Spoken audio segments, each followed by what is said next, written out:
Então, em relação à terapia antirretroviral, antes de entrar no que houve de novidade, realmente, eu queria apresentar uma coisa interessante. E eu também, como eu achei interessante, eu pedi para o Andrew Phillips, que é esse cara aqui, e passar os slides dele. O Andrew é um inglês que trabalha com modelos matemáticos. Ele é o atual chefe do Congresso de Glasgow e fez esse modelo que eu acho bastante interessante, que ele tentou olhar o que vai acontecer, o que aconteceria se fossem feitas mudanças, alterações no que a OMS preconiza, está discutindo a entrada de inibidor de integrase na primeira linha. E ele fez, na presença do que está acontecendo, de aumento de resistência.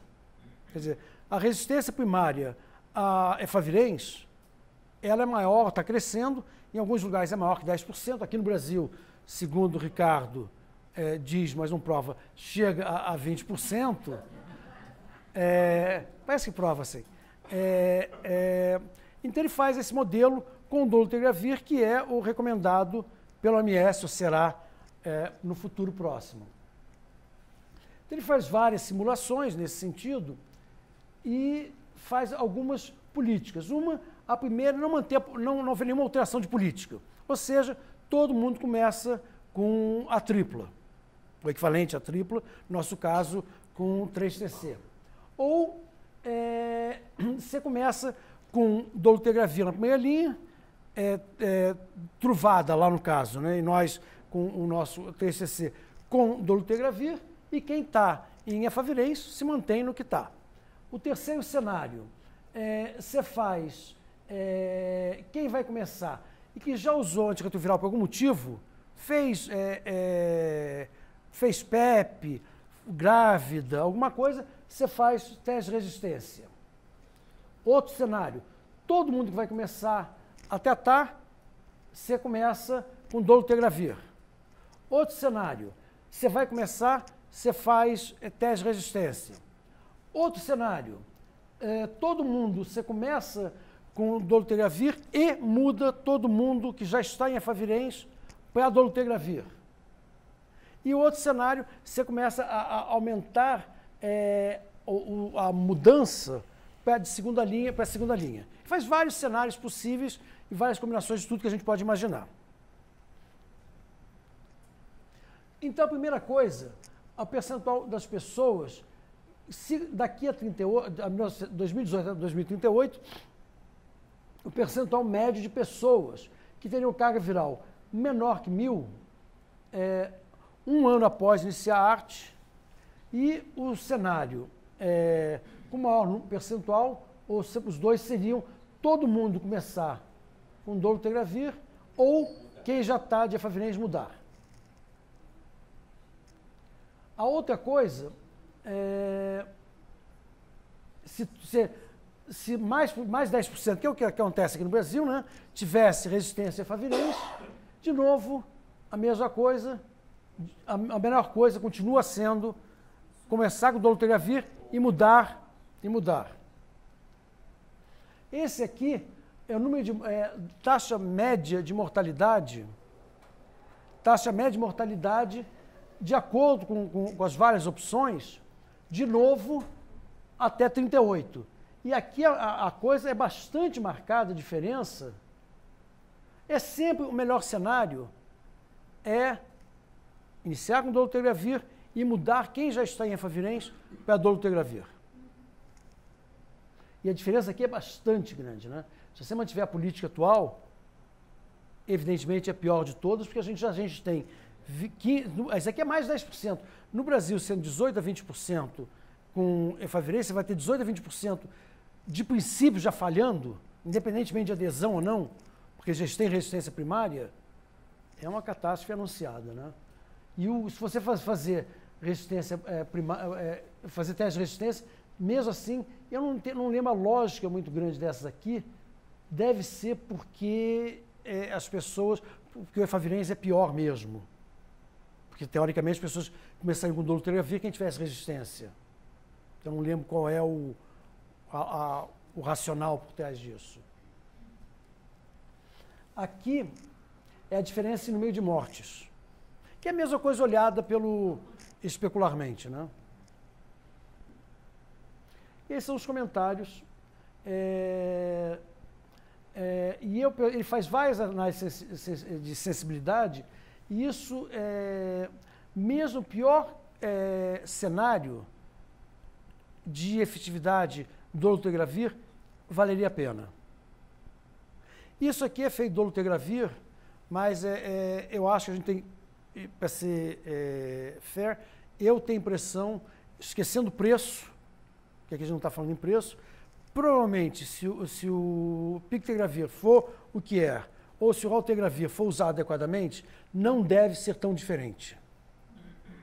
Porque afora pequenas diferenças, eu acho a grande diferença entre essas drogas, no momento, é que o alvitegravir tem a diferença, é realmente o que está fora da curva, pelo uso do cobicistat, e o pictegravir, se for o que... Eu não lembro se é bictegravir, né? Bic, nem a caneta, né? Se o bictegravir for o que promete ser, deve ser semelhante, e o problema do raltegravir principal é o preço mesmo, não é na minha opinião, a fato de ser 2 comprimidos não é essa grande diferença toda. Mas eu acho que isso é extremamente importante para o momento político que o Brasil vive, que a gente está fazendo a troca pelo dolutegravir, e ter a discussão grande que é, e agora? Quer dizer, a gente vai manter todo mundo que está em efavirenz, e mais a gente vai discutir depois, continuar, quando o Ricardo começar a apresentar os trabalhos apresentados, e as outras pessoas que estão em outros esquemas, que a gente vai fazer. Então, ó, esse daqui é o SWORD, né? A troca de esquemas convencionais pela associação duas classes aqui, não análogo, rilpivirina, e o dolutegravir. Esse estudo aqui recrutou pacientes virgens de tratamento. Esse aqui? Não. Será? Não. O que eles estão fazendo muito nanotecnologia, né? A vantagem da nanotecnologia é que você pode transformar esses medicamentos em medicamentos de depósito. Você injeta e ele pode durar 3 meses. Então tem o cabotegravir, por exemplo, ele é muito parecido com o dolutegravir e ele está com um perfil de nanotecnologia como está a própria rilpivirina. Né? E atualmente ele está sendo injetado a cada mês, né? Que é uma coisa interessante. Eu vou te mostrar depois. Hã? De 4 semanas e de 8 semanas. Isso está sendo explorado ainda, mas assim, potencialmente, se a gente olhar o modelo de psiquiatria, etc e tal, isso pode ser a cada 6 meses. Né? Eu tenho a impressão que tem como conformulação do dolutegravir e rilpivirina, não tem? Não pode, só pode balançar a cabeça. Eu acho que tem conformulação. Não tem, tá. Mas acho que tem plano de conformular. Nesse não. Não. Porque é tudo oral. Tudo oral. Né? Tudo oral. Eles compararam, fase 3, 1 para 1, depois todo mundo passa para dolutegravir e rilpivirina. Sem backbone, sem osso das costas. Isso aqui para mostrar que são grupos comparáveis, como qualquer início de tratamento. Isso aqui é a resposta virológica que a gente tem na hora que comparou um esquema comum com dolutegravir e rilpivirina. Né? Isso aqui é uma resposta para a linha inicial que é fantástica. Né? 95% de carga viral indetectável é uma coisa muito boa. Né? Agora, olha essa diferença aqui. Isso aqui é o que você tem de carga viral detectável. Né? Então, 95%. E 1% aqui. Então a maioria realmente é porque você não tem acompanhamento ou não tem dado. Ricardo, mas você foram excluídos pacientes com carga viral muito alta? Tipo... Não, eu acho que a rigor você exclui os que são resistentes, né? Mas não tinha... Não, o switch depois da fase inicial, né? Isso aqui é o tratamento inicial. Não, eles são indetectáveis, Não, aqui... Não, eles são stable. Eles são stable. Não, é verdade. Eles são indetectáveis. Isso aqui você mantém... Eles são indetectáveis. Mantém o switch. Aqui... E aí, não. Não, você tem toda a razão. Eles são indetectáveis. Estão em uso. Eles são indetectáveis, são switch. É switch. É o estudo de switch, eu confundi. É switch? Está no título do estudo, switching. Né? É switch. Então vamos lá. Esse aqui são os efeitos adversos, né? Pouca coisa, em porcentagem, 5% de efeitos adversos. Sistema nervoso central não teve praticamente diferença. Eu acho que mostrou um perfil bom aqui, tá certo? Isso daqui, que é o que o Mauro mencionou, né? É o Lamidol. Então o que acontece? A gente tem o PEDO, que foi um tratamento, um estudo pequeno, para início de tratamento, um estudo argentino, que você começa já com uma classe meia, na minha opinião. Você começa com 3TC e o dolutegravir, com uma resposta nesse piloto fantástica, porque é 100% de carga viral indetectável. Aqui, esse estudo do ANRS, eles fazem também o switch, né, para manter com você tira realmente um dos NUCs para manter o 3TC com o dolutegravir.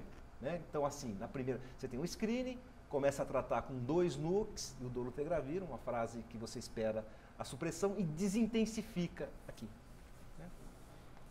Esse estudo, quer dizer, só voltando um pouquinho, são pessoas que tinham tido o nadir baixo, acima de 200, alto, né? que a primeira linha podia ser qualquer coisa, tá?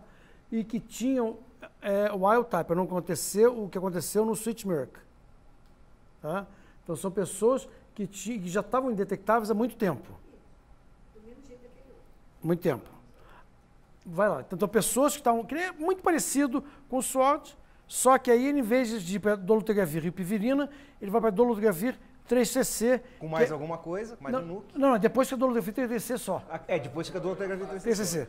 Depois ele fica só esses 2 remédios, que são extremamente conformuláveis. Então, ele sai de uma tripla, suprimido, entra em outra tripla, suprimido. Exatamente e aí isso. Ele faz o Ele faz o depois de 8 semanas. Faz uma transição e fica só no Lamidol. E aqui, resultado de 48 semanas, 97% de carga viral indetectável. Por que eu acho... Tem mais um desse? Não, deles aí só? Não. Então volta. O importante para mim, essa discussão, é que eu acho que a gente tem... O Lamidol, se existisse, o nome que vem a ter, ele é basicamente dolutegravir 3CC, uma coisa que seria bastante barata, porque o dolutegravir está sendo vendido no Brasil por 1,5. O 3CC não só pertence a Vivo, como é genérico, já existe genérico, não tem por que ser caro. Seriam 2 comprimidos no Brasil. Não, um comprimido é conformulável. Não, sim, ele é conformulável. Ele é conformulável. E nós temos no Brasil, juntando entre efavirenz e principalmente Caletra, pessoas que estão em uso de Caletra há muitos e muitos anos, começaram a primeira linha, quando começaram não havia resistência, estão indetectáveis há muito mais que isso, envelhecendo com dislipidemia.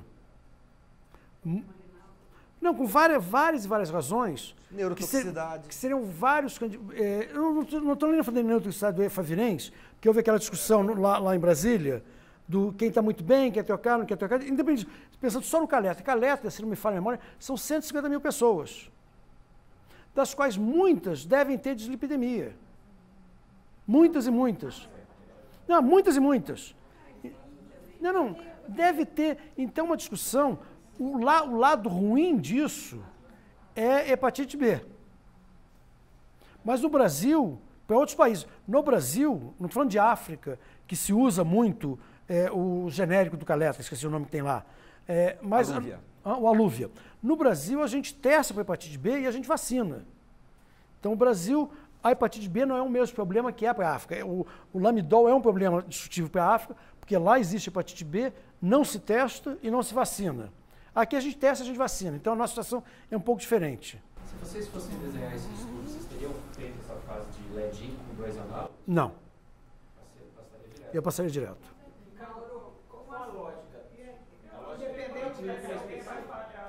A lógica do 3TC vai chegar... Você quer ter... A lógica do 3TC é o próximo slide que vai mostrar. Eu acho que isso daí veio principalmente do estudo do Gardel, né? Caletra com 3TC. Não, e mais do que aconteceu depois. Já tem 2 estudos ou mais, que é a monoterapia com o... Dolotegravir. A pergunta que eu faria para vocês. Vocês acham que essa suíte terapia foi para dupla ou para mono? Aqui? Aqui? É dupla. Dupla. Não, então, a brincadeira com o 3CC, que o Ricardo acha que o 3CC não é remédio. O Ricardo acha que é meio remédio, é água. Eu estou fazendo a pergunta. Você acha que essa suíte terapia de paciente suprimido e estável por 5 anos saiu de tripla para dupla, 2 drogas? Ou para 1,5? Ou saiu para menos do que isso? Então, eu tenho uma dificuldade de explicar essa numerologia. Ela é clara na minha cabeça, mas a minha cabeça é confusa.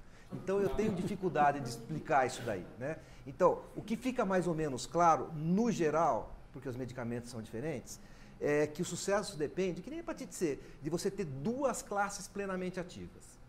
O problema é que para você ter a classe dos análogos plenamente ativos, você precisa de 2, porque a potência deles é muito baixa. É meio log de queda de carga viral para cada um. Então, na hora que a gente fala 2 núcleos, a gente está deixando essa classe ativa, tá certo? Por isso que eu falo que aqui é uma classe meia. Agora, essa numerologia, ela vem de uma época que a gente falava assim, 2 é melhor que 1, 3 é melhor que 2 e 4 não é melhor que 3. Mas, Ricardo, tem uma diferença. É que são pessoas que estão suprimidas há muito tempo, Sim. com o carga viral muito baixo, o reservatório muito baixo. Sim. E o 3CC ele é um pouco diferente dos demais. Ele tem alguma coisa que faz ele ser diferente dos demais. Eu acho que dos análogos ele é o mais bem tolerado. Né? Tem isso, é uma coisa. E tem alguma coisa que ele faz em fidedignidade de coisas que... Tem isso daí, mas é na hora que o vírus replica. E aqui o vírus não está replicando. Você entendeu? Ele é o... A pergunta é se cabe monoterapia, suíte para monoterapia. Não, a gente vai ver. Os Eu vou mostrar. Os 2 próximos slides vai te mostrar isso. Genericamente, Tânia, a coisa é mais ou menos assim, né? Para você ter uma resposta boa do tratamento, você precisa ter... Vai te mostrar isso aí, porque não cabe. Só para você contextualizar o conhecimento. Para você ter uma boa resposta, você precisa ter um remédio bom, você precisa ter imunidade boa, tá certo? Olha o que eles fizeram com o macaquinho, no último CROI. Eles deram 2 análogos de dolutegravir para o macaquinho. O macaquinho detectou, aí eles nocautearam o CD8. Deram um anticorpo monoclonal contra o CD8. A carga viral voltou. Então você precisa ter a imunidade para conter. A gente vê com recém-nascido que é assim. Então, o que acontece? Depois de aproximadamente 2 anos de carga viral indetectável, a sua imunidade muda. Você troca aquilo que a gente chama de célula T de memória por célula T naive, que é uma célula muito competente para se transformar, se reinventar, tá certo? Então, depois de 2 anos com carga viral indetectável, você pode tirar a profilaxia, você não precisa mais da intensidade do tratamento, e é isso que as pessoas, é o racional desses na hora que você se desintensifica, que é o que está acontecendo no Lamidol, né? Provavelmente, você já tem aí um medicamento com uma boa barreira genética, uma boa potência. Agora, vamos chegar na monoterapia para você ver. Eu acho que tem uma diferença que a gente tem que fazer, aí está bem claro, são pessoas que nunca tiveram falha, que tinham gente boa, né? 3CC, não tinha nem 104. E a gente sabe que tem diferença. Então, quando a gente fala, uma coisa que eu estou vendo na prática já agora, na era do dolutegravir para começar. Muita gente com vontade de substituir o IP pelo dolutegravir em pessoas que tiveram falha prévia. É outra situação, vai ter aqui. Coisa, mas quando a gente fala tem 150 mil pessoas usando Caletra no Brasil, tem uma parte grande que tem falha prévia. Concordo. Concordo. A discussão é aquela de Brasília. Para não virar um switchmerk. Não é switchmerk, não. A discussão é trocar as pessoas que eram virgens de tratamento, começaram com Caletra e nunca falharam. Isso, mas isso é uma coisa que tem que ser muito enfatizada, porque não é isso, que pode ser que funcione. Então, olha, na hora que você comparou cabeça a cabeça para início de tratamento ou para resgate, RAL com dolutegravir, você viu que eles são diferentes. Então, não existe um switchmerk ainda para dolutegravir. Então, essa resposta eu não sei. Então, é isso que eu estou dizendo. Essa resposta a gente não sabe e esse estudo não deu também. Então, tem que ter o cuidado nessa primeira fase de separar. Se a gente quiser fazer isso, fazer em quem nunca falou. Claro. Mas o objetivo meu... Fala, Bela. É que no futuro tem para fazer mais. Bela. Eu vejo lá em Salvador, com relação a quem está usando IP, um esquema baseado em IP, que já é o segundo esquema, porque começou com a Favirenz, falhou, mas resgatou com a tazonolopina. E aí tem tuberculose e vai usar Clocida. Muitas pessoas pedem o switch do atazana ou do lopina pelo Haltegra, a gente diz, olha, vai falhar, você vai ter que usar existe o Sweet Merck, né? E não a rifampicina, mas eu quero, e eu já vi alguns casos, a gente está até para rever exatamente o número de casos, onde a pessoa vinha na indetecção e aí começou a aplicar de novo, porque trocou o IP pelo Raltegra para priorizar o uso do oxiciclado. Isso, E vai acontecer. E tem uma coisa automática de passar, não, a dolutegravir é melhor. Pode ser que seja.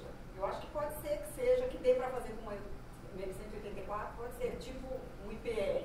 Mas a gente já viu que não é um IPR, é um pouquinho menos, né? Então, essa resposta... E a gente vai ver mais. A gente vai ver Não, mais. o motivo de trazer essa discussão e trazer na ordem que a gente está colocando, que a gente escolheu a ordem, foi exatamente essa, que a gente está vivendo um momento importante, que foi aquele modelo que eu mostrei antes, de a entrada dos inibidores de integrase, e a gente está passando uma outra geração, que é a entrada do dolutegravir, já do bictegravir, é essa entrada de que o mundo mudou. Vai ser o mundo da idade da era dos inibidores de integrase, que a gente vai ter que no Brasil já estamos entrando de primeira linha e vamos ter que discutir o que fazer com esse mundo de gente que está tomando Caleta, Atazanavir em primeira linha e Efavirenz, num mundo que essas drogas estão num preço que é semelhante, se não menor.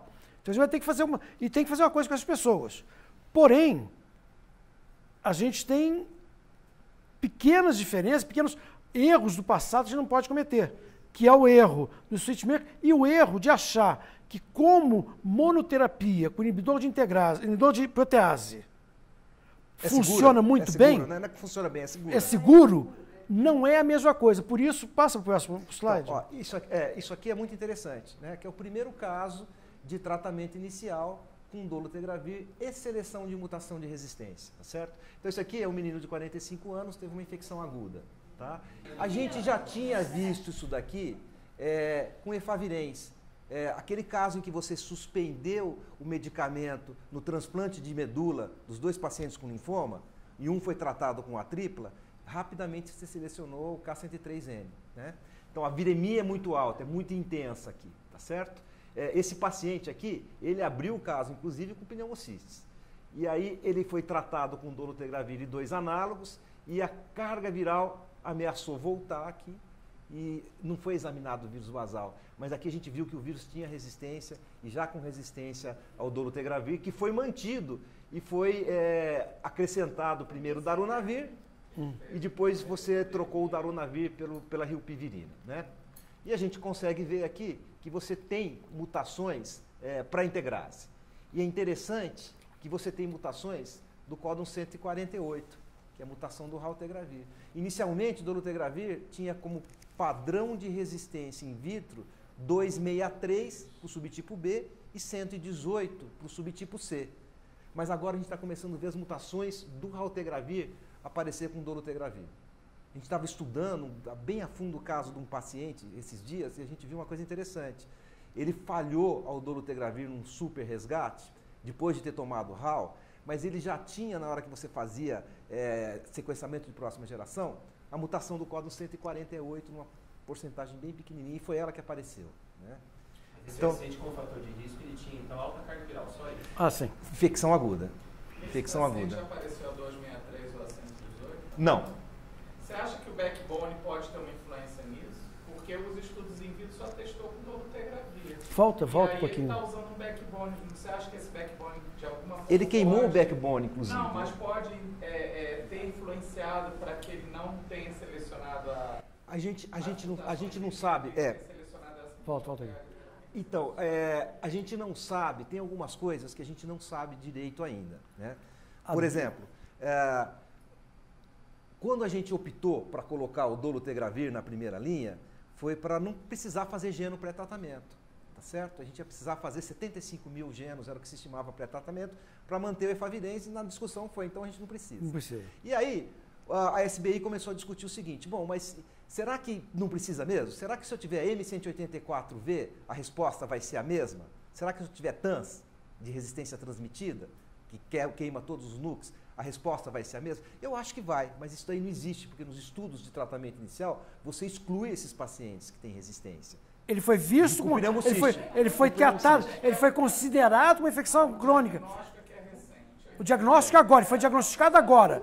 É um cara que chegou com pneumocistis, CD4 no pé. Ó, 2 milhões de carga viral. Só que esse cara pode ser um cara que se infectou agora e ser o primeiro cara que tem uma infecção aguda com resistência a dolutegravir. Ele pode ter sido infectado por um vírus resistente a dolutegravir e não ser uma seleção. Eu vi a apresentação, então, eles essa é uma confusão. que era um caso de infecção aguda e não está escrito aqui. Não se sabe. Não, porque o tratamento foi urgente.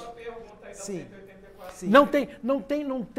Tem carga viral inicial, mas não tem guardado. Você não tem sequenciamento daqueles primeiros.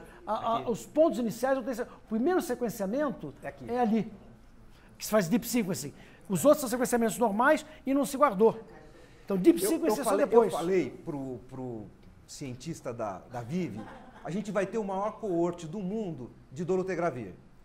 E a gente podia pegar as amostras desses pacientes no pré-tratamento e fazer uma geno e guardar. Vai ter gente falhando, claro. Vida real, vai ter gente falhando a dolutegravir. E depois de 1 ano, 2 anos, você tenta correlacionar essa falha, ou não, com a geno pré. Ele falou assim, a gente não vai fazer isso porque no mundo inteiro todo mundo faz geno pré. Né? Então, só a gente que não faz. Mas é um estudo que faria sentido. A explicação nesse caso são duas. Ou ele foi resistência transmitida, ou foi uma alta carga viral. É isso. Então, se foi resistência transmitida, provavelmente ela estaria aqui, ó. Mas aí não foi clínico, não foi deep sequencing. Mas ali não foi deep sequencing.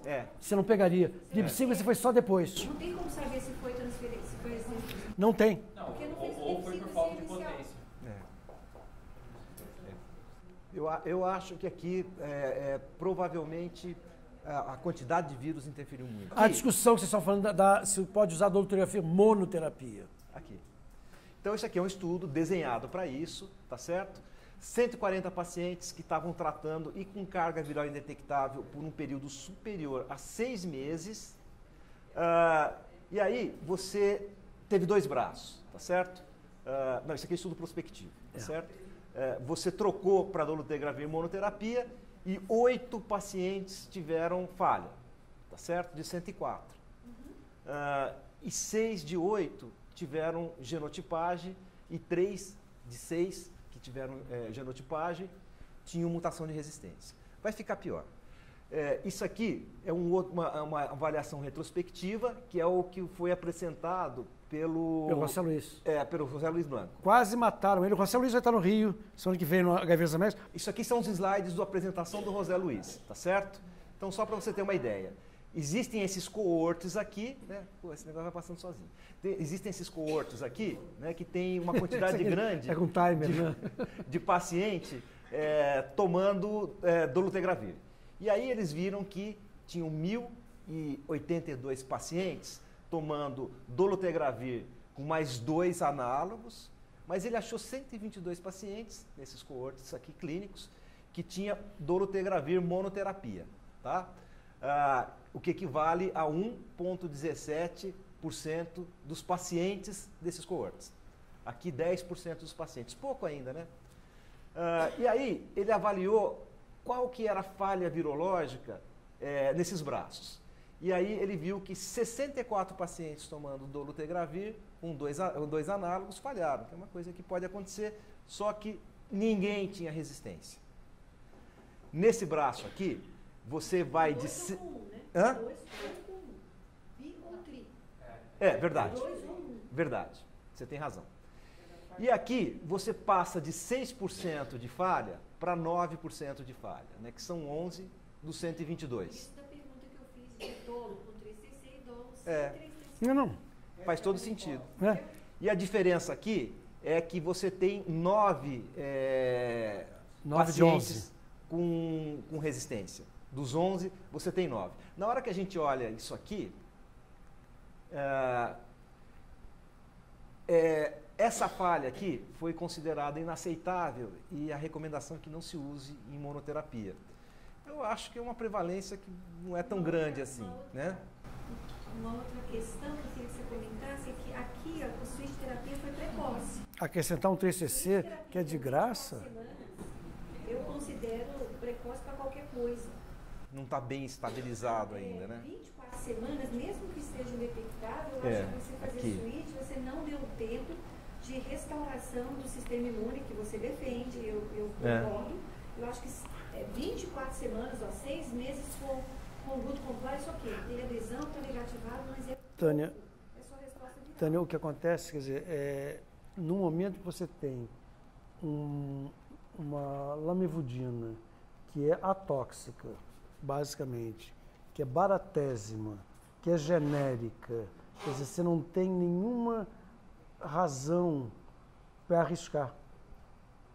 Quer dizer, se você tem uma chance pequena que seja de aumentar o risco, uma coisa que tem consequências graves, quer dizer, o custo-benefício.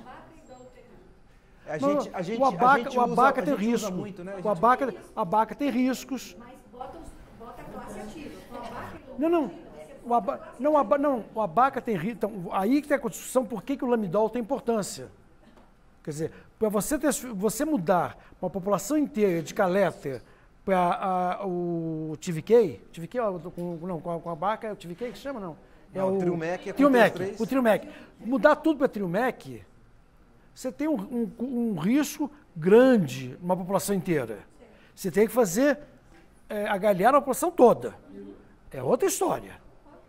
Mudar para o lamidol tem o problema da hepatite C, da hepatite B a discutir. Então, a Bacavir para todo mundo, eu sou contra. Eu teria muita dificuldade em concordar com isso. Desde a época que a gente tinha recursos pequenos para fazer resgate, né, a norma não sabe o que fazer da 3TC.